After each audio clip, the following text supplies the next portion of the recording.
So I want to answer a couple questions I've been asked recently about Tourette's. One that comes up a lot is, does everyone with Tourette's cuss? And the answer is no. The majority of people with Tourette's do not cuss.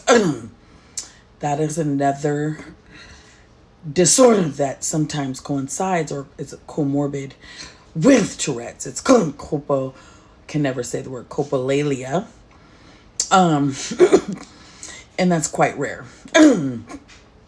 As a matter of fact, it's quite rare for women to have Tourette's at all. Girls have Tourette's. The majority of people with Tourette's happen to be boys.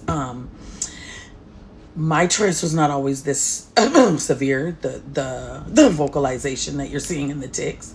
I was in a severe collision in 2014, and that made my Tourette's worse because I got injured. And when you're injured, you have a whole system body increase in the expression of the tics. So sometimes my Tourette's is better, but sometimes it can be worse depending on how much pain I'm in. It is markedly worse and sustained worse right now. And I'll get into more about how Tourette's expresses itself as I do TikToks. But it took me a long time to even start doing these TikToks because it's hard for me to see myself on camera and to hear the tics, because I know how I used to sound and how I used to express my tics. They were more of I would sniff or rub my nose or something like that, or have little tics like I got a chill or something. Now they're really bad.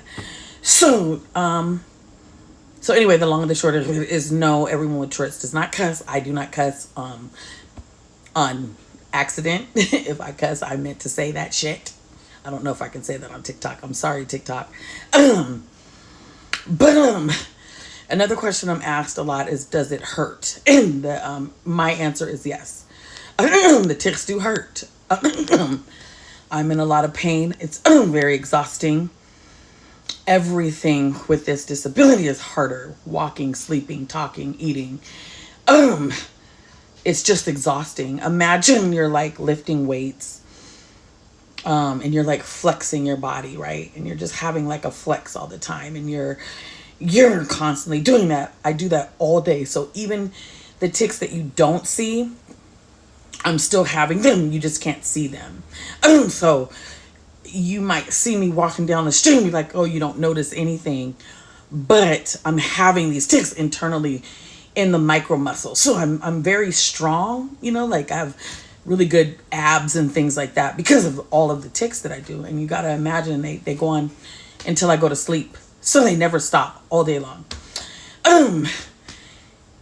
The tics that you do see can be very violent. It's like throwing yourself against a wall, and they didn't used to be like that. It did not used to hurt. They cause a lot of injuries. I've broken ankles, broken toes. I have sprained things. I have fallen. So yeah, it can be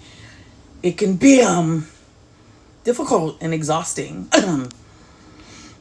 And but what's really interesting about Tourette's is there are times when I can, not so much now since the collision, but there used to be times when I could really hold it back and people wouldn't see it. And so I would just fake my way through things. People would be kind of unaware that I was even having, tics at all, or they just didn't know. And so I miss those days. I really do miss those days. It was a lot easier then to get jobs and to kind of not be so socially shy, because I am an outgoing person. I love to do things. I love to go out. I love to be social, but sometimes I can get really shy about doing that because I have to explain it all the time now. You don't have to always tell people, oh, I have Tourette syndrome, and I'm getting ready to visit family, which, since the collision has been hard to travel because I'm in so much pain, right? But I do try to go for Christmas and holidays to see my family. And, it's like getting on a plane, I have to always say, oh, tell my neighbor, oh, I have Tourette syndrome, I'm not sick, or I don't have, some weird, thing that they're going to be afraid of. Right? So it can get socially awkward, and it can be exhausting, just socially, right? Mentally, socially, exhausting. So yeah, so those were a couple questions that people asked me. I'm really an open book about this. I really have no problem talking about this. The more awareness, I feel like the better, because honestly, we don't see a lot of people at my age. I am 50 years old now. And so, usually when you have Tourette syndrome, by the time you enter your 30s, you age out of it, is the best way I can explain it. But because I was injured, I didn't. And so it got worse. And so I don't know I don't know what's going to happen to me going forward. I don't know what my life is going to entail. If you want to hear more about that collision, it is public. It is, I'll see if there's some way I can post it on my page so you guys can read about it. Maybe post it. I don't want to say too much about it right now, but I will just say it is public. It did set precedent. It was a very wild, bigoted, racist case that went all the way to the United States Supreme Court, and really showed me how much discrimination there is in the justice system, and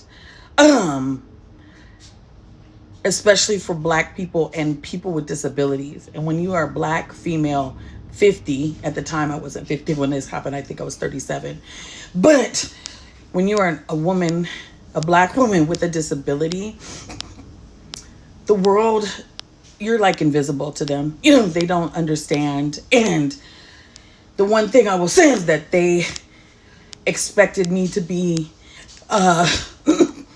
just like an able-bodied person. Like, why was I working? Why was I doing this? Why, was I basically alive? How can you be alive if you were injured? And it's like, as a person with a disability,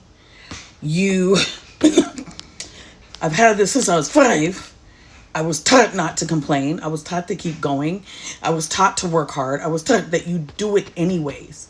And that is how I've lived my life. So of course, I'm not going to let an injury or pain or hardship stop me, because I've always had to jump over barriers and hoops. So why would I stop now, right? I just have to find a new way to jump over that barrier, or a new way to get around that barrier. So I think that people think that, they don't understand that when you're disabled, you're not going to show pain and hurt and, being stopped by barriers the same way that somebody who's able-bodied would, who's maybe never experienced those kind of barriers or pain or hardship. So that is a very interesting case. If you guys want to read about it, I'll see if I can link the Supreme Court case and information, subsequent information that I can find for you. But yeah, so I just wanted to answer those couple questions. Keep the questions coming. I'm totally open to answering whatever questions you have. Thanks for following.